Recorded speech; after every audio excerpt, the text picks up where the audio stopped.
are here in the Edward Hopper House. In Nyack, New York. Where Edward Hopper was born in 1882. Of course, he didn't live there his whole life. No, of course not. He graduated from Nyack High School in 1899 and then commuted to New York City, where he attended the first New York School of Illustrating and then the New York School of Art. Of course, he didn't stay in Nyack forever. No. He didn't stay in Nyack forever. In 1910, he moved permanently to New York City, and in 1913, he moved to Washington Square Park, where he would continue to live until his death in 1968. But he frequently visited... Yes, he frequently visited Nyack, because his sister Marion remained. She remained in the Nyack home until her death in 1965. And I believe they are both buried in Nyack's Oak Hill Cemetery in the Hopper family plot. Oh, I couldn't have said it better myself, Steve. I know. Let's go in. Edward Hopper's art is truly a reaction against a lot of the dominant artistic forces during his life. Absolutely. When he was younger, as you can see here, he dabbled in the lighter palette of the Impressionists and even visited Paris, only to later renounce that style and return to his dark urban palette. He claimed that the only French artist that influenced his artwork was Charles Marin, who etched realist scenes of Paris. If you look at Hopper's Night on the L Train and Meyerson's Le Bed à Notre Dame, you can see a strikingly similarity in composition. Exactly right. And after Hopper returned from Paris, he became engrossed in realism, specifically etchings. In fact, right here you can see some of his earlier works were very clearly precursors to his later excursions in etching. This one right here reminds me of his famous 1922 etching, The Catboat, which depicts a straightforward yet stunningly real nautical scene. So we clearly see Hopper living out the realist mantra, rejecting Impressionism, rejecting other dominant movements in Europe, which tried to deliver to the reader fantastical scenes and unrealistic depictions. As Picasso said, the artist must know the manner whereby to convince others of the truthfulness of his lie. In this case, Hopper's lie was a simple narrative celebrating the deep meaning to be found in simple everyday occurrences.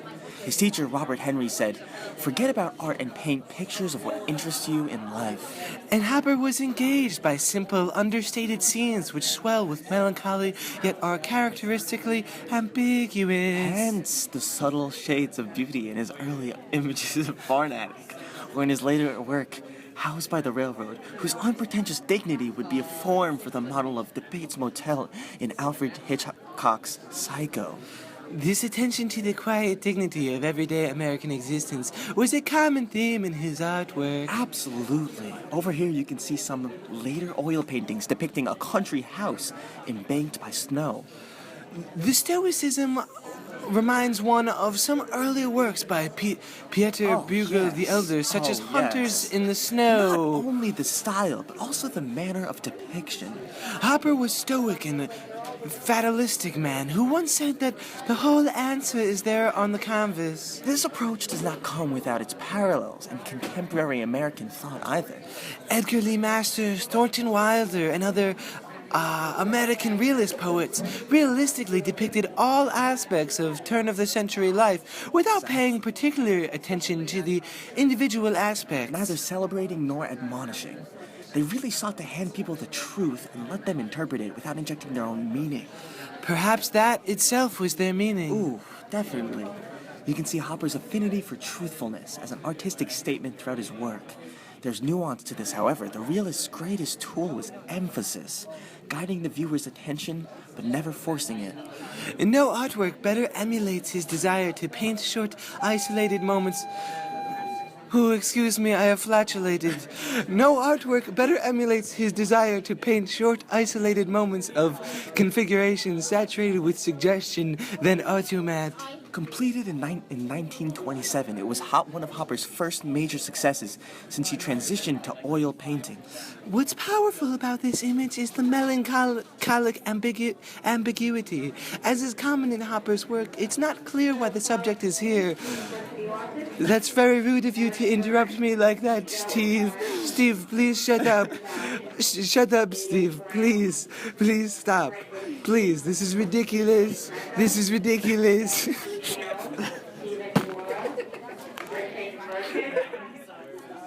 What's powerful about this image is the melancholic ambiguity. As in common in Hopper's work, it's not clear why the subject is here and how she came into the audience's view and where she's going to end up afterwards. He loved giving the audience brief slices in time. Consciousness of light's transience was a major theme in artwork dating to the early Impressionists. In this regard, Hopper's automat is at least thematically linked to the work of the Impressionists. Well, yes and no. The Impressionists wanted to give brief impressions of scenes. Monet's Rouen Cathedral shows series sought to show that perception of spaces is dependent on time. You never see the same river twice, so to speak. Whereas Hopper believing in showing essential, unchangeable qualities of existence. When you look at the automat, you see one particular woman's temporary moment of lucidity, her openness, her unsatisfied longing. But you also see every person who has ever longed. Hopper was a conservative, realistic person who was not very idealistic. And he certainly believed in the universality of certain Certainly. human experiences. In Automat, the ambiguity sets the stage. We see a woman in a coat. We see that she's dressed fancy. Is it winter? Is it the morning or the evening? Is she coming or going? All questions we have no answer to. She is immersed. She is immersed in the blackness of the windows, with only the never-ending rows of fluorescent lights reflecting off of the glass. And it isn't a velvety blackness either. It's flat and dimensionless. And then Hopper illuminates just the woman's leg under the table, turning the viewer into a voyeur. Ooh. This reminds me of Manet or Degas. So it's interesting to note that in this image, Hopper somewhat deviates from his realist mantra. He's certainly depicting simply what is, but in his choice of what to highlight, he gives away his intentions. Well, as a realist, Hopper tried to obfuscate his true intentions, Ooh. depicting realistic scenes, only an imprint of the artist is subtly symbolic emphasis. Ooh, in Picasso's words, art is not truth. Oh Art is a my lie God. that makes us realize truth. Sweet At least the truth that is Jesus. given to us to understand.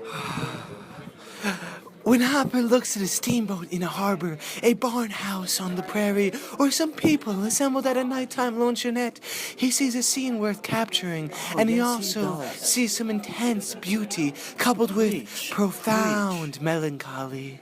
It's his decision of what scenes to show and what elements to highlight that we learn about the mind of the artist. Oh my God, I'm crying a little bit, Steve. Hopper's lie is about the ubiquity of melancholy, Oh my God. alienation, Yes, the yes, universality yes, of yes. loneliness and Keep going. suffering. Not only those things ubiquity, but their understanding, their understated beauty. When he shows us Nighthawks, he encloses the subject in a glass cage on display for the viewer. It's as if he says, yes. loneliness is Yes. real, alienation is real, and when they strike, it won't be dramatic, it won't be obvious, Steve. It will be muddled with ambiguity. They will yes, strike it in a will. setting every bit as mundane Yes, and they will. workaday and real as the present moment. Hopper makes Hopper makes us feel that these scenes are so universal that we tend to forget that he chose to depict them this way. Exactly. Hopper sets out to show us his world, and in doing so, intermingles his vision with images from our own everyday existence. Say that one more time. Say that one more time. Our own everyday existence. Wow, okay, that's incredible. Convincing us that these feelings of anxiety and loneliness were really there all along. Perhaps they were. Oh my God, perhaps they were. Perception of reality is relative. This is the essence of Hopper's My dishonesty, or as Picasso would say, what really makes it art. But to quote Hopper, my aim in painting has always been the most exact transcription possible of my most intimate impression of nature.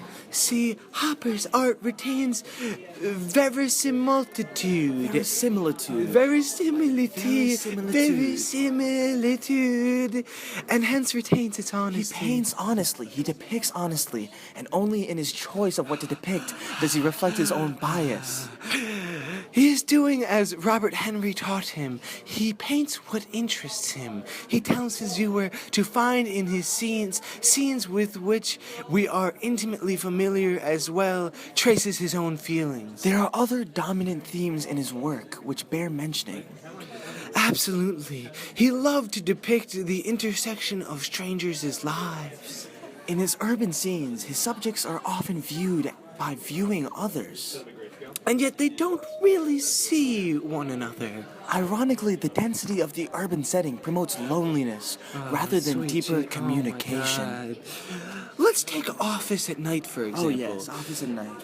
Viewed from an elevated angle, it's possible that this was inspired by his late-night rides It is on the possible. L train, during which he would get brief glimpses into office buildings. He claimed that they were yes. so fleeting as to leave vivid impressions upon his mind.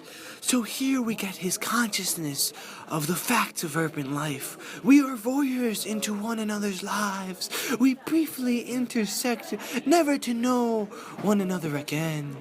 It's hard not to feel Hopper's alienation at this fact. We also get a sense of tension between the two subjects. The blowing curtain can be taken to symbolize a certain listlessness. In this context, the tension should be read as sexual tension, perhaps unrealized, certainly regarded with And you shame. can read the shame on the man's brow as he tries to avert his eyes from the attractive woman to his right. Again, we see Hopper imitating the universality of certain feelings. And they appear in his other works as well. Even in a radically different setting and palette, we see the same feelings emerging. Yes, just look at Lighthouse Hill. Oh, Lighthouse Hill. Painted in 1927, this chilling landscape depicts a lighthouse on a beautiful summer day. Yet it is disturbing. The shadows engulf the house and the landscape, contrasting the blue sky. The darkened building towers over the viewers, leading to an overwhelming feeling.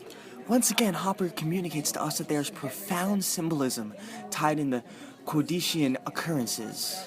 Hopper's life and works can be succinctly summarized by the following quote from an artist. Maybe I am not very human.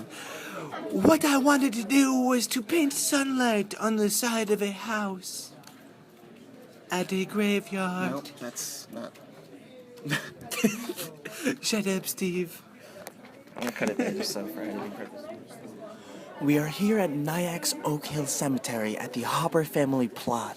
From way up on this hill, you can see the swelling waters of the Hudson, which would inspire Hopper's fascination with nautical scenes throughout his life.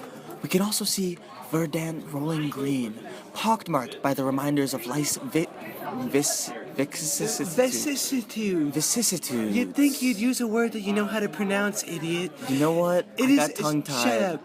I'm sorry. It is fitting that Hopper should finally rest in a scene so rich with the symbolism to which he gratiated during his lifetime. Gravitated. That doesn't make any sense. Oh, Get your my life together. God, Get your I life want together. a divorce. Okay, rub your voices. If you look closely, you can see Hopper's birthyear is carved on the simple, otherwise unadorned gravestone. This scene is a great summary of Hopper's life. Oh, yes, it is. Simple man, he consumed was. by the beauty of the everyday. He was. Dedicated to depicting what was real. What was real? With a focus on elements of anxiety. Anxiety. I can't do this if you keep talking over me. All right, just go. Just go. That's it. I'm done. All right. Well, intermingled with the sublimity of everyday existence. He worked to convince us to open our eyes and hearts to nature's Solemn tones. I think when Picasso said that art is a lie, he meant that it bears the unmistakable Oh my mark God. of its You're maker. such a freaking genius. Such is certainly true with Hopper. Yes, and I don't mean your sarcasm, by the way, but his choice of what to show, his philosophy on how to show it, and his decision on what to emphasize certainly gave the viewer a window into his mind. Wow, great word. Philosophy. I'm glad you know it. Even if such designs were Obfuscated by the utter reality of his Are you pictures. freaking kidding me? All right, that's it. I'm done with this. I'm done with it. I'm done with you and I'm done with Edward Hopper. All right, it's over. Get out of my life.